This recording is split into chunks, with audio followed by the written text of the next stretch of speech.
সদ্য বিদায়ী ২০২৫ সাল সৌদি আরবের শ্রমবাজার বাংলাদেশের জন্য হয়ে উঠেছে ঐতিহাসিক।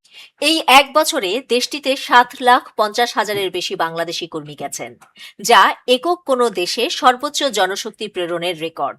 জনশক্তি, কর্মসংস্থান ও প্রশিক্ষণ ব্যুরোর তথ্য অনুযায়ী বিদেশে যাওয়া মোট ১১ লাখের বেশি কর্মীর মধ্যে ২%-এরও বেশি সৌদি আরবকে বেছে নিয়েছেন। বর্তমানে সৌদি আরবে বসবাস ও কাজ করছেন প্রায় ৩৫ লাখ বাংলাদেশি। তাদের পাঠানো রেমিটেন্স বছরে ছাড়িয়ে যাচ্ছে ৫০০ কোটি মার্কিন ডলার, যা দেশের অর্থনীতিতে বড় অবদান রাখছে। ২০২৪ সালের তুলনায় ২০২৫ সালে সৌদি আরবে বাংলাদেশি কর্মী যাওয়ার হার বেড়েছে ১৬%। জনশক্তি, কর্মসংস্থান ও প্রশিক্ষণ ব্যুরো জানায়, স্কিল ভেরিফিকেশন প্রোগ্রাম চালুর ফলে দক্ষ কর্মী রপ্তানি দ্রুত বাড়ছে। সারা দেশে ২৮টি সৌদি অনুমোদিত কেন্দ্রে মাসে প্রায় ৬০,০০০ কর্মী সার্টিফিকেশন পাচ্ছে।